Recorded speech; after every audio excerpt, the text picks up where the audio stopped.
You ready?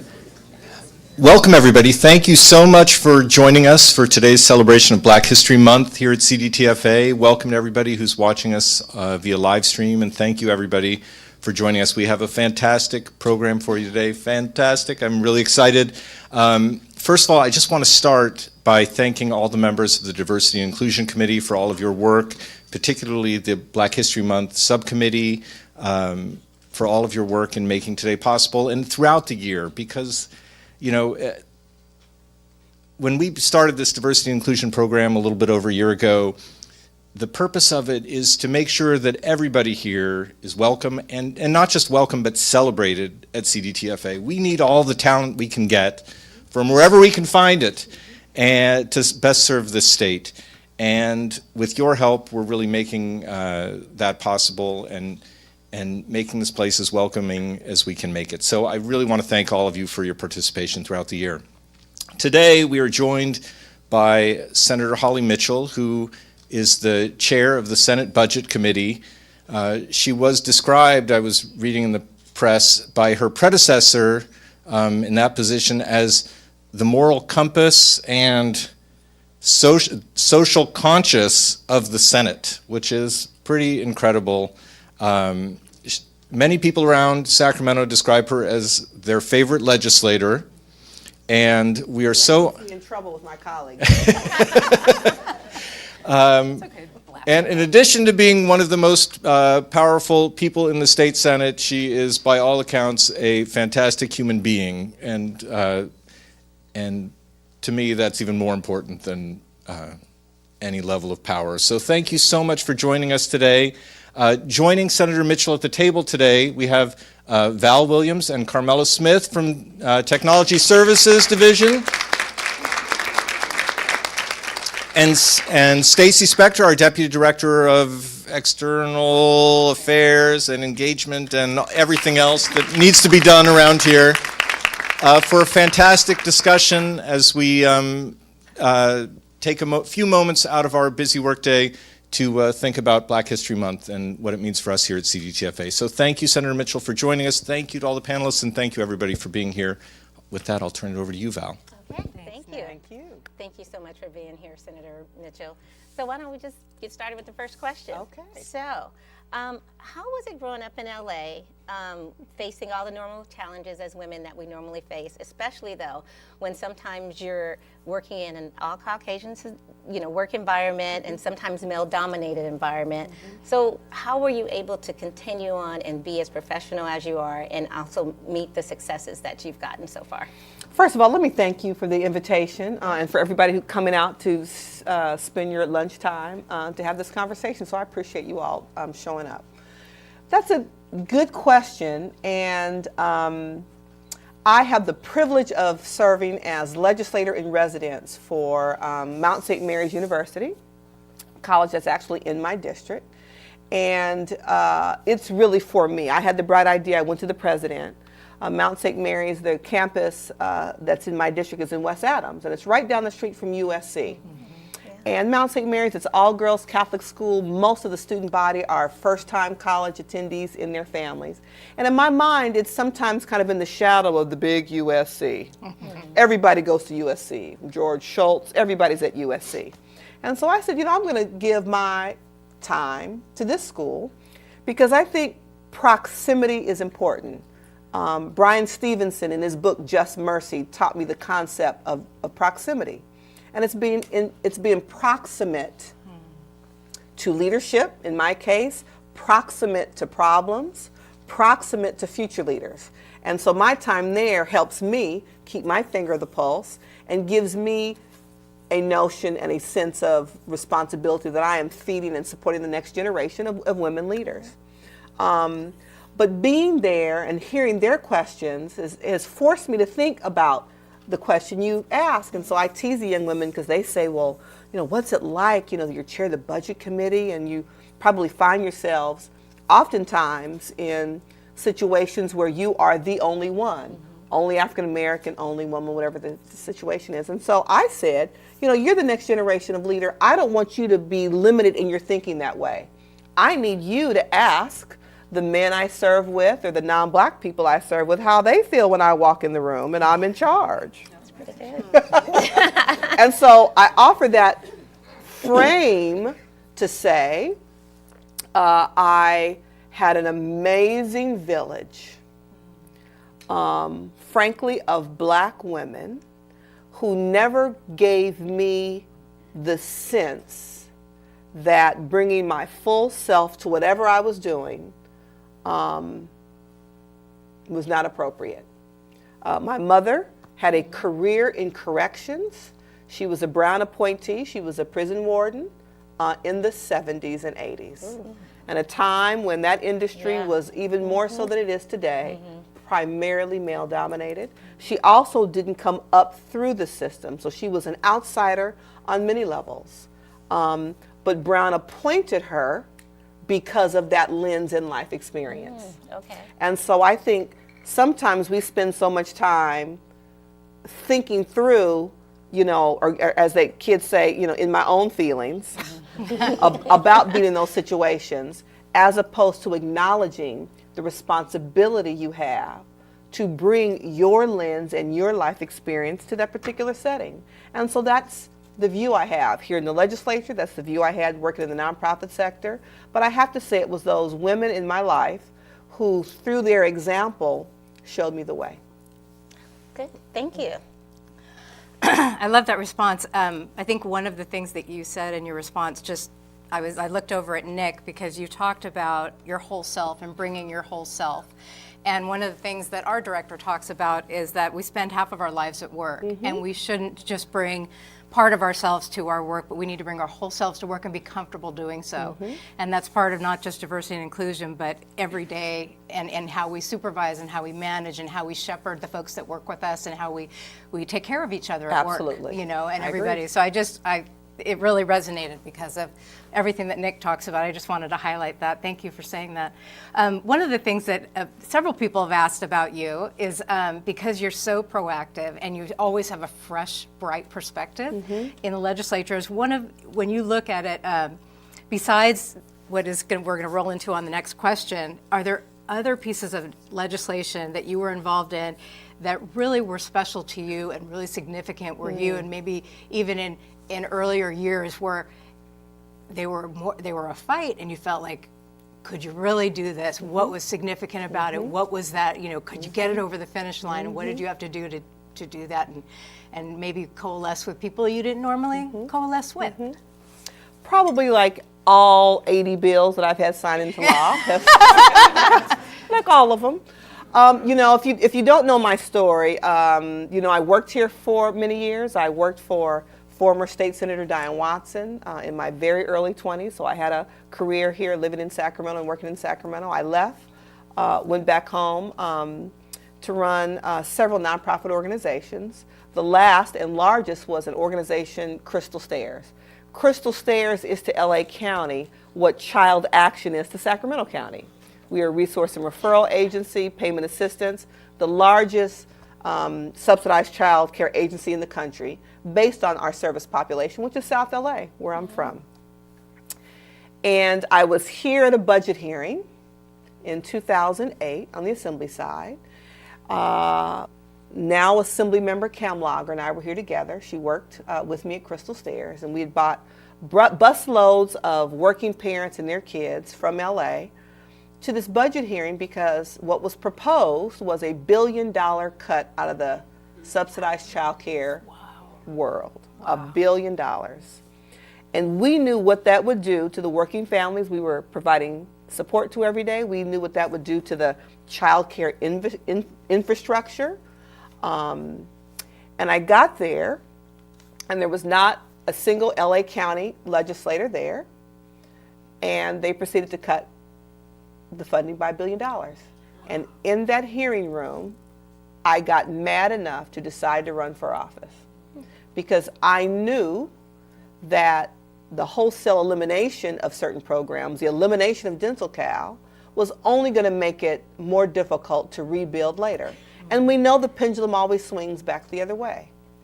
I offer that scenario to say, I made the decision to come here sitting in a budget hearing over a very difficult budget decision.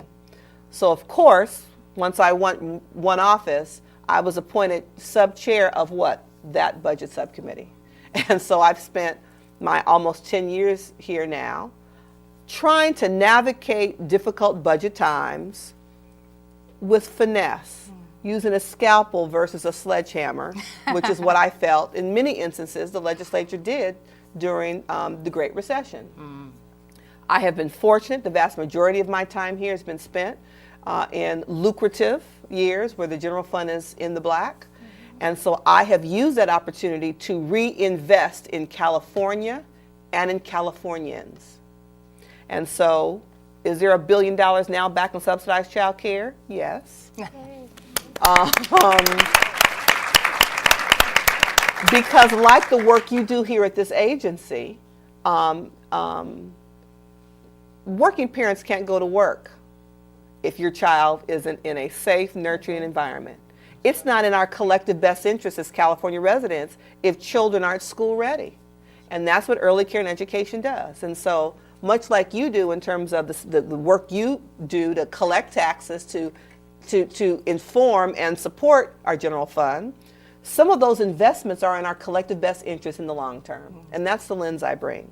So making sure that I'm able to speak on behalf of working families in my district who aren't here every day, who aren't sitting on the budget committee and can't engage in those fights. I've had the pleasure of working with my former colleague, former State Senator Ricardo Lara, now Insurance Commissioner, on a package of legislation that we called #Equity and Justice.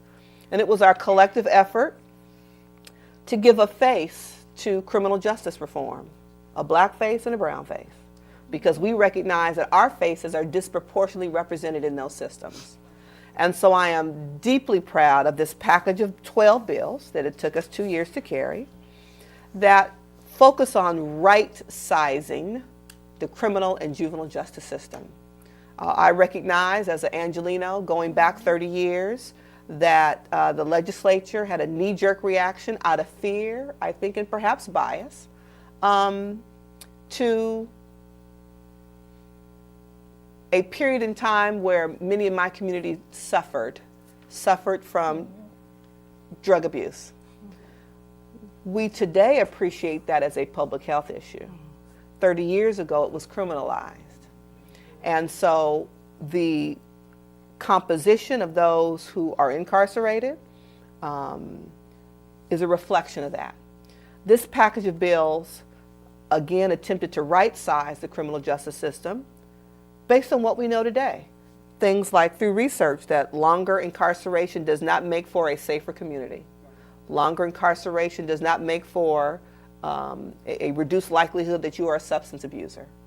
And so the package of bills really attempted to look back over this 25-year history and try to do right by people and try to do right by a group of communities, black folks, brown folks, and poor people. And so I'm deeply proud of that package of bills because it's a reflection of a legislative body acknowledging we got some things wrong. Mm-hmm. Sentence enhancements are unfair.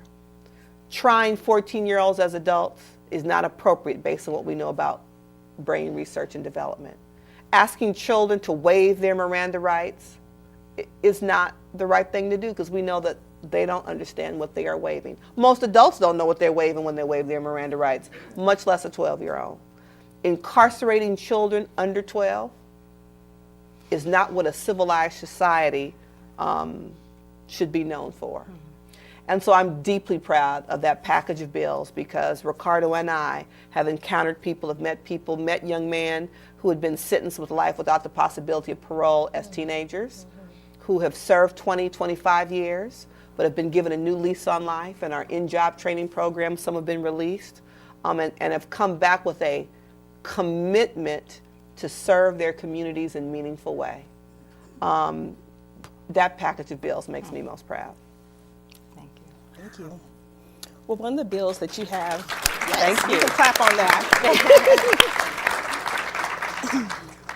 One of the bills that you recently passed is the Crown Act. Yeah. Can you please tell us what does Crown stand for? Yeah. And everything else about it. Okay, sure. So Senate Bill 188, which we introduced just over a year ago, last January. The governor signed it on July 3rd. We're calling Black Hair Independence Day, July 3rd. Don't let me leave without getting my bracelet that I just dropped on the floor, please. Somebody remind me. No problem. The governor was tickled when I told him that's what we were now naming July 3rd. I am locked. I've worn my hair locked now for 15 years. I ran as a candidate with locked hair. And over the course of the almost 10 years, we would get 3 to 4 letters a year from little girls or women across the state, or country for that matter, who had been penalized or some way discriminated against based on their choice to wear their hair in a natural style. And so I started writing them letters and sending them my official Senate picture, the picture with the flags behind me. I'm suited up, looking senatorial, as a way of saying, you're all right. You are right just the way you are. If 1 million people could be represented by a woman who chooses to wear her hair natural, you certainly can be in the 3rd grade and be fine. Yes. You certainly can do whatever. Yes. And the frequency with which the letters were coming, we all saw the young man, the high school New Jersey wrestler over a year ago be viciously attacked on the wrestling mat. I think his personal space and rights violated. Nobody asked his parents if they could cut his hair. When you think about all the waivers you have to sign for your kids at school to get a Band-Aid, the fact that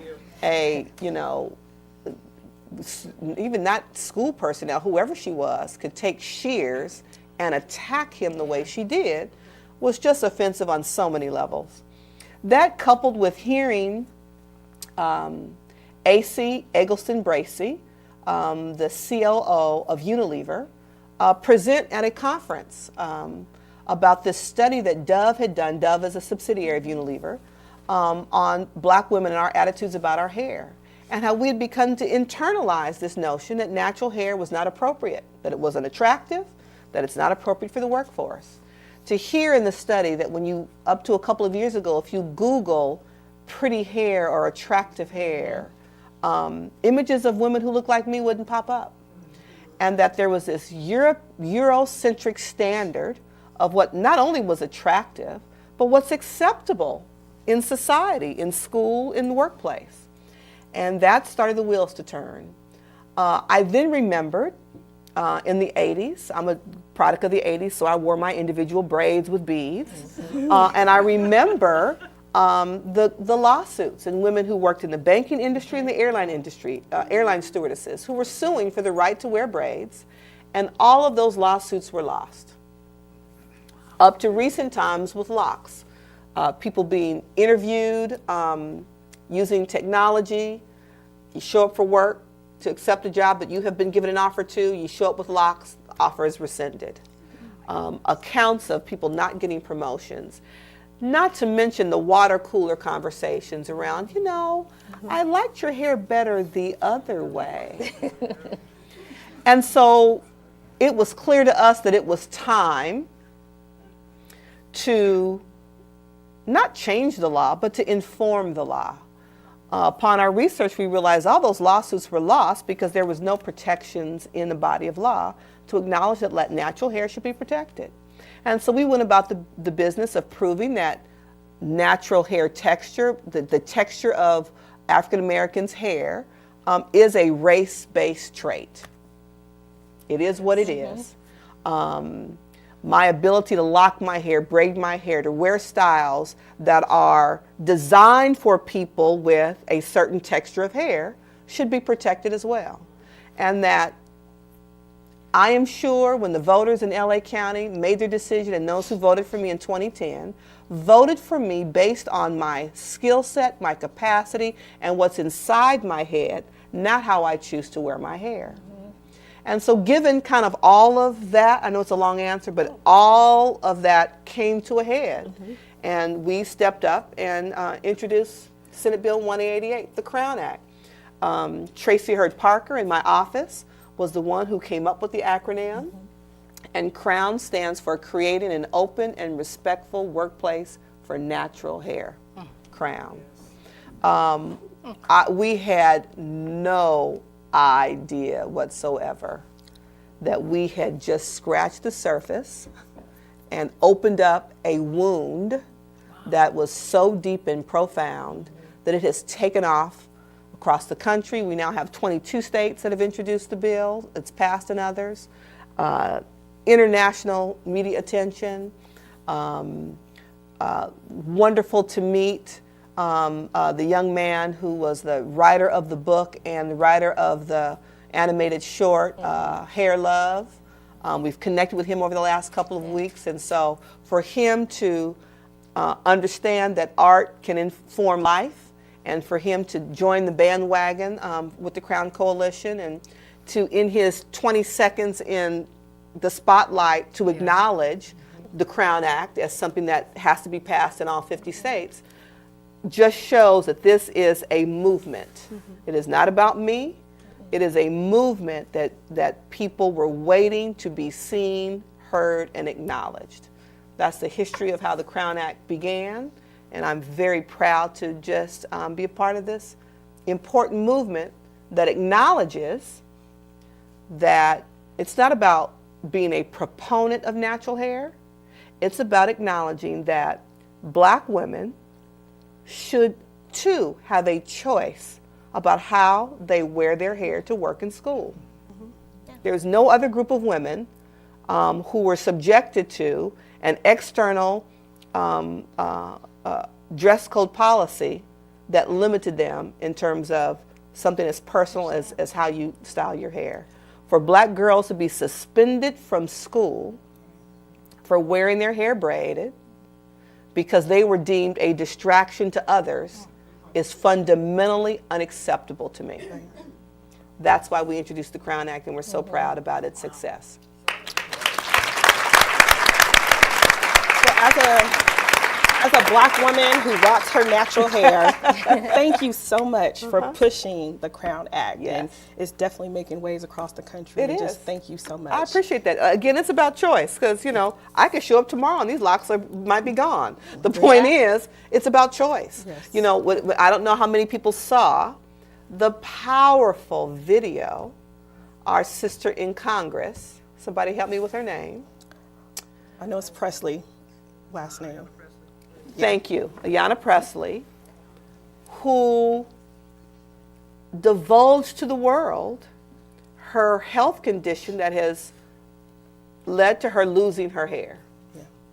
And why she felt compelled to come forward, because she knew what her natural hairstyle had signified to people and to the little girls who started to wear their hair in the two-strand twist. And so she felt a perhaps unfair to her burden or a sense of responsibility to explain herself when all of a sudden she was wearing wigs and looked differently. But that just goes to show you how powerful hair can be in our society for women. Just look at the hair industry and the gazillions that we all spend on it. But it's also very personal, and it also connotes power. When I chose to lock 15 years ago, it was for my 40th birthday. It's amazing how that was 15 years ago and I'm only 45. I was clear and ready about how I would be perceived by other people. I understood that that people would make assumptions about me, some of which were true, some of which weren't. I was ready for that. I have a 19-year-old who made his decision to lock maybe his junior year in high school. Different time frame, different life experience. And he's had a different, as my grandfather would say, road to hoe than I have. You know, I was the CEO of a nonprofit organization. I set the policy. I set the norm for a 500 employee organization. You know, being a young man of color in this era, in high school, it was different. He made the choice. He is now locked 4 years later, but it has tested him and his strength and his sense of self. Thank you for answering that. I was going to ask you what was your story locking your hair before the Crown Act, but you Yeah, you know, you hit 40 and say, Yeah. I'm grown. Or you get to that point where you're like, Do grown things. yeah, or you don't want to spend 2-3 hours in the shop every Saturday Well, morning. I spend You're a lot like, of time in the yeah, hair salon, yeah. so it's not about easy. Yeah, As I've determined, it's not about Yeah, easy. I and spend a whole natural's bunch of not time. easy either. Natural is not easy, and natural is not inexpensive. No, it's not. But for me, it was indeed an external signal of my grownness, of my blackness, of my confidence. Yeah. It really was. And at 40, I'd gotten to a station in life where I was ready to fully embrace that and communicate that. Speaking of which, you mentioned your son. You're a working mother. You know, there's a lot of us here, all of us, I mean, probably everyone almost in the audience, the women that are working mothers. What advice would you give a working mother to do work and life balance? You know, how do you do it all where you're at work and you're running everything, and then you got to go home and you've got to change that hat out and be the nurturing mom and help with the homework or whatever else is going on in their lives? How do you balance that? I was asked that question. I think I was still at Crystal Stairs. And I realized that the term balance is a misnomer and that we shouldn't use it. When you think of the word balance, you think of scales, Yes. and you never visualize scales out of balance. Scales are even. And maybe there's someone here who has done a better job than I, but I've never had that sense of balance. It was more a juggling act. And my goal was to never let anything hit the floor. Good. Now, it might come close, Yeah. and it might take a diving, acrobatic move, but it's not balance. You know, there were days when he was very young, when, you know, I guess I can say it now, because he's 19, where I would say, now, here's a baby aspirin, I'm going to put it in your pocket. At recess, I need you to take this. And you'll be all right. Don't tell the nurse. Don't tell the teacher. But I have to go to this meeting. Y'all laugh because you've done it too. Exactly. And then there were the days when I blew the meeting and blew the office and filled up that horrific minivan I bought when I became a mother and took everybody to the field trip. And so that's not balance.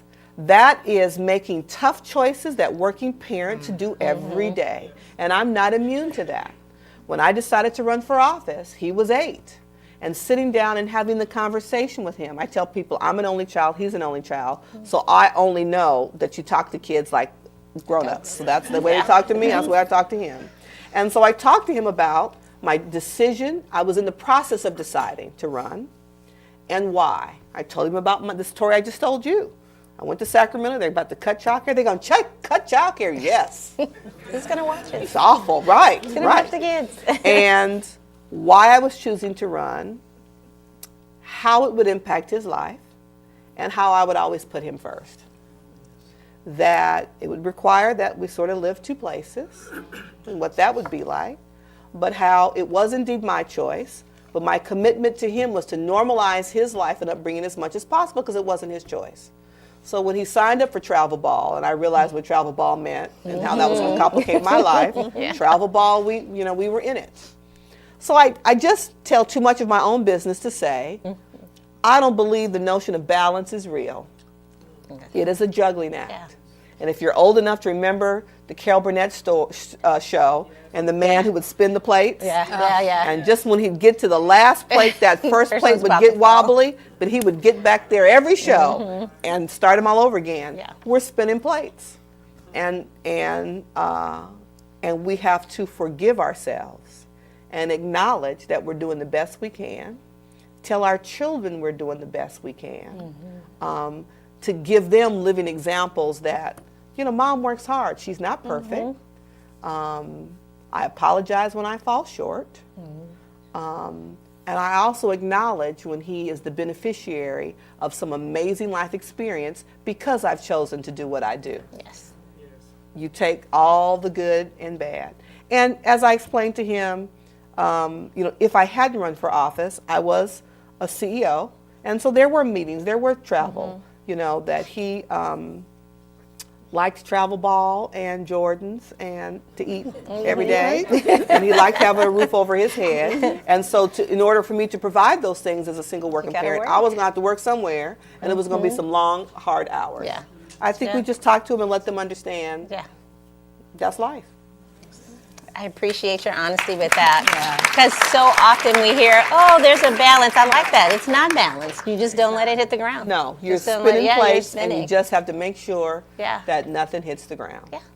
Thank you. Before we go to the audience and the field audience, I was wondering if you could talk a little bit also just about your trajectory as just a woman in your, and we actually really appreciate hearing your personal history, so don't apologize for that. We really, because it really helps all of us, because we all face our challenges. But we have a lot of young folks coming into CDTFA too. We have a great, extensive Good. workforce, and we also have a lot of tenure here, which we really admire and respect. But what were some of those obstacles? We've been all taking some classes on unconscious bias and things like that, like Beautiful. different obstacles you might have faced or that you were able to diffuse, mitigate, navigate over the course of your teens, 20s, 30s, as you progressed before you became that CEO, before you became a mom. And don't assume that I'm still not a victim of implicit bias every day of the week. Yeah, but just, I think that we all kind of, coming from different backgrounds, One of the exercises I began at Mount St. Mary's when I had my opportunity to have my leadership conversation with the young women there, was having a conversation and hear young women say, oh, I'm going to graduate from here, I'm going to get a job, I'm going to get married, I'm going to run for office. I was like, oh, that's how it works? That's the way it's going to work? Interesting. And so as I heard student after student, I'm going to do this, I'm going to get a job, I'm going to run for office. I said, draw for me on the board, if you could graph your life trajectory, what would it look like? Straight up. From graduation date, run for office. I said, Women in Government, an organization I've been involved in, through Governing Magazine, I was selected several years ago to be a part of a year-long, amazing leadership development and training program for elected women. Betty Yee and I were the two from California and met amazing women elected leaders from all over the country, lieutenant governors, members of boards of supervisors. It was an amazing experience. So after them drawing it, I happened to have, that next weekend was my own training program, and sitting around at a reception, there's about 4 women, I said, do me a favor, literally on these cocktail napkins, draw for me an image that depicts your trajectory from point A to today. Yeah. Let me think about it. Some came back with these amazing, detailed, visual depictions of how they got to where they were. And I can tell you, not one was a upward access leaning line. People did stair steps. Some had deep dives. They talked about health crises or divorces or widowhood. Lots of long plateaus. There were some that were just amazing works of art in terms of the circuitous nature of the image. And what that said to me, that's real life. And it was important for those young women to understand that every step along that line is life. So it's important to plan, it's important to have vision, but this notion that first A, B, C, D will happen just isn't realistic. As you talked about, how you're perceived by others. Being in public office requires campaigns. In a campaign, there is a winner and a loser. How do you recover from that? How do you choose to present yourself in the workplace? How you choose to present yourself in a situation where you want to be perceived as a leader, perceived as someone that you want on your team, perceived as someone who has supervisorial or management acumen. What do you do? How do you present to allow that to happen? And I think it's important that we're always mindful. As I said before you could complete your sentence, that don't assume that because I'm a sitting state senator and chair of the budget committee that I don't experience bias every day. on the floor of the Senate, in an airport, in my district, when someone walks in with a meeting with the senator and they look to either the white woman or any man in the room and not assume that I am indeed their sitting state senator. And that's our reality. Yes, we have a responsibility. I tell people all the time, I can't legislate morality. What we can do is create laws, and all of us, be it elected or department head, can create a culture in which we have the space to talk about these issues. A culture and a space in which we can acknowledge our own bias, because we all have them. And that's when we'll begin to see systemic structural change. And that happens whether you're a policymaker or you're a brand new employee here at this agency. Yeah, absolutely. Thank you. Very thoughtful answer. Do we have anything, Phil? Not a question, but a big thank you for coming and sharing with us. You are a fine example for not just women or people of color, but to everyone. Ooh. Equality, respect, and diversity should be celebrated every day, all year long. Yes. Thanks for being you, and keep up the good work. Hashtag natural is beautiful. Oh, thank you. That's fabulous. And, and I appreciate the point about, celebrating all the time. I don't know how many people know, why Carter G. Woodson selected February initially as Negro History Week, but it was the acknowledgement of the birthdays of Frederick Douglass and Abe Lincoln. And so people like to say, oh, how come Black History Month has to be the shortest month of the year? There was a reason it was February, and that's important for us to acknowledge. There's something going on around Facebook. My son says, Mom, don't tell people you look at Facebook. I said, well, I'm old, and Facebook, you say Facebook is for old people, so I'm supposed to be on Facebook.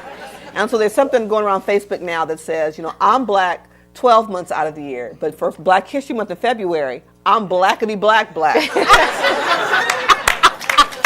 So again, instead of seeing it as a deficit, it's the shortest month of the year, I just acknowledge that I'm Black every month of the year, but February, Blackity black. That's awesome. Well, what makes you memorable? Makes you. Oh gosh, Yes. my mouth. The fact that I tell it like a TI is. I tell it, I heard that in a long time. I don't know. I don't know from other people's perspective what makes me memorable. I think what people have said to me is that they perceive me as authentic. And my response to that is, I don't know how else to be. And it saddens me to acknowledge that people see my authenticity as a unique attribute in my chosen field of public policy. Special. That's unfortunate. But I think, well, and then there's the obvious, I am 6 feet tall.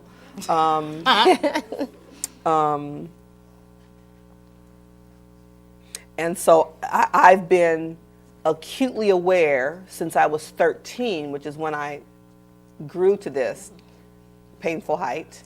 I've been acutely aware since that age that when I walk in the room, people see me. Yes. And at 13, that is uncomfortable.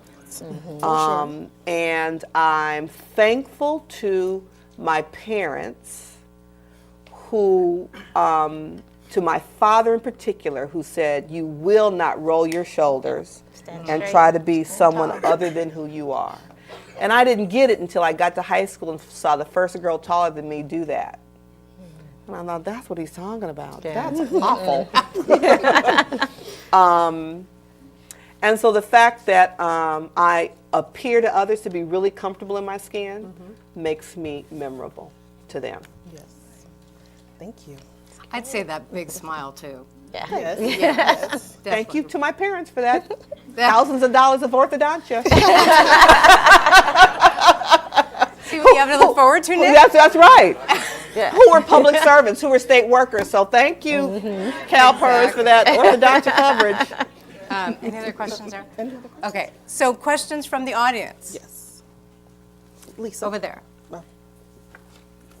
Right there, you, right? Hi, yeah. Ah, just give me the mic. Hello, my name is Charlie Banks, and I have a perspective from a wellness perspective. I've been in the wellness industry for about 17 years. Just made the change to Family Resource Center. And so my perspective on having to use straighteners or Thank you. Should I start over? heard Okay. you. So my perspective is the health effects that straighteners and the products that Black women have to use to keep their hair straight, the effects that has on us short-term, long-term, and generationally. I just wanted to know what were some things that maybe Dove found or you all found that was maybe a health disparity within us having to straighten our hair. I appreciate you raising that issue. And the research is there. If you look at any of the committee testimony on the bill, we had an attorney who has been co-counsel on every Supreme Court case around natural hair for a number of years, who raised those issues, and that's been well documented. The Dove survey was really about our attitudes about our hair. And the initial fact sheet that my staff wrote on the bill focused on that, but that wasn't the focus I wanted to use in terms of changing the law. I wanted to focus on the issue of choice. Yes, it's expense, there are health issues, and we've added that's also included in the fact sheet. But fundamentally, when we looked at the section of the code we were changing, there are race-based characteristics that are protected under the law. Race, gender, age, sexual orientation. So I didn't want to lead with the health issue. I wanted to land on the issue of it was a race-based trait that deserved protection. And I didn't want the health element to be perceived as a backdoor. Thank you. It's real, and I get it, and we included it, but that wasn't what I led with on the bill. Lisa. Good afternoon. I really don't think I need this, but okay. For the televised need it, audience. yeah, exactly. Yes. Yeah. We'll edit that out. Good afternoon, Senator Mitchell. My name is Lisa Daniels, and I have two questions Yes. for you. You talked about trajectory when you polled the women that you were Yeah. talking to. Yeah. First, talk about what your trajectory was as a young woman, and then also, what do you do for self-care? Not enough. Right now, just trying to get in bed and sleep. Because this is a difficult, challenging season. It's campaign season, it's election season, it's budget season. So it's just, that time of year. And, because I have this 19-year-old at home, I often say to myself, did I sound like that at 19? I hope not, and I don't think so. So, to be fair, I've unfortunately have not been the 5-year, I've had friends. I have my 5-year plan, 10-year plan. I wasn't that person. My godmother, Ruth Russian, former director of the California Department of Corrections under Governor Brown 1.0, told me as a young woman, opportunity will knock once. And so your job is to be ready. Yes. And so every job I've had, my focus always was and I've been so blessed my entire life, with the exception of ringing the register at one unnamed store. I've loved my work. I've loved my work. And so every opportunity I've had, in large part, found me. And I think that's what you do when you working hard and you excel and you're collaborative and you do good work, it goes noticed. So I don't know that I had a vision or a trajectory at the age of these young women.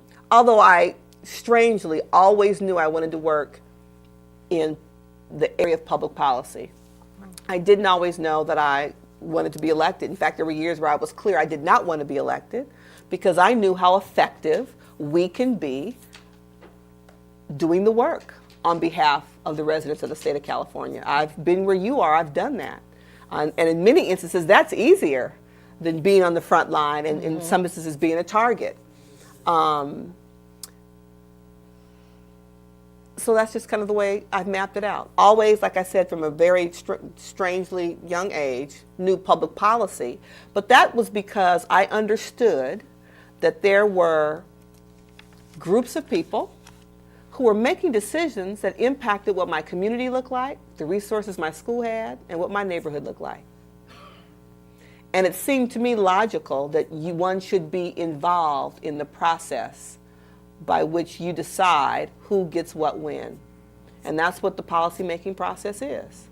And so I always knew I wanted to be engaged in that process, didn't have a clue what all the jobs looked like. My orientation was, public service, public sector work, because that's what my parents did their entire careers. But just not knowing the vastness of all the opportunities until much later. Amy. Oh, right there. Sorry. Sorry. Hi, Senator Mitchell. My name is Amy Kelly. I'm so excited to have you here today. And what's really on my mind, and I'm hoping you can talk to us about it, and that is if you could talk to us about California leadership in this era when the message out of the federal government is so negative and divisive and frightening on a lot of levels. And can you give us some hope what California is doing to counteract that? I see California as a leader across the nation on so many important issues. I agree. And I'd love to hear your take on that. Well, all of us should today at some point pull out our California ID or our California driver's license and just kiss it. Thank you, California. Because I'm a third generation native Angelino. But I was never so proud to be a Californian than the day after the last presidential election. And I saw the press conference and heard the words that came out of the leaders of both of my houses, the Assembly and the Senate at the time, who said that both of them, the Speaker and the Pro Tem at the time, said, "We will fight for the best interests of California residents." And to have an Attorney General who has filed, I've lost track of how many lawsuits now he has filed to protect us against that. I have been a part of Senate delegations who've traveled to Japan to go to Kyoto, and our sole purpose on that trip was to say, we know what that looks like. Keep your eyes on us. Just look at us. Don't look at that. to reestablish and reaffirm our commitment around climate goals, our commitment around humane treatment of all people. There's no other way I can say it. And so I am thrilled to not only be a Californian, but to have the opportunity to serve in a legislature at this time to say, we are standing up on behalf of what California residents have asked of us and to do. And we now have to step up as budget chair around the census, where the census funding, outreach funding has been cut. We have stepped up to put state dollars in because we know the importance of counting all California residents, and we know what's at risk if we don't do it. And I've never considered myself a conspiracy theorist, but when you drastically change the way in which the count happens, when you cut back outreach dollars, that says to me you are trying not to count people of color and poor people, people who, And homeless. And homeless. Mm-hmm. And my unhoused family, friends, and neighbors. Exactly. So California is the state to be in. So everybody hold on. It's going to be bumpy for a while, but we are stepping up in meaning and profound ways. I had the opportunity just last week to be on a panel convened by the Schwarzenegger Institute and the Price School at USC on the unhoused. And the Secretary of HUD was there. And his entire speech, Secretary Carson, was about humanity and civility. And he talked about, and you know, when you walk past the homeless and you look in those tents, those are real people there. And so, you know, because, as my chief of staff would declare, because I can't be trusted, in my closing I said, you know, I appreciate the perspective about, you know, humanity and sensitivity. And as a California policymaker, that is my expectation for my federal government. We have another question from the field, too. That was wonderful. Thank you. Have you ever? Fred. Oh, hi. Have you ever considered running for president? Absolutely not. And, caller, if you cared about me, you wouldn't want me to do that either. No, thank you. We have another question right over here. Thanks, Ryan. So I am an 80s kid too. All right. And I came from the hip hop generation. All right. And you know, they said hip hop wouldn't last. And hip hop has arguably surpassed rock and roll. And here it is. And here it is. So you mentioned criminal justice reform, and I wanted to know how you felt about seeing so many hip hop leaders fighting for it. We got Jay-Z, we got Meek Mill, we got people like Charlemagne the God. Right. And we even got people like Cardi B talking about running for office. So Right. how do you feel Can you about imagine? this celebrity influence trying to actually make change? Well, let's be clear, that's not new. You look at the civil rights movement. Right. You know, people, you know, you look at the civil rights movement, and that's who financed many of the civil rights leaders. Yep. You know, the role Harry Belafonte Yes. and so many played in financing that movement. I think this is a continuation of their foremothers and forefathers who understand that, you know, celebrity gives you a platform that you should use for good. We have a joke in our office. We have superhero capes that we had for an event. And we say, you know, use your superpowers for good. And I think it's an important opportunity. You know, many of them, as you hear in their lyric, have been subjected to communities that have been directly harmed by these public policies.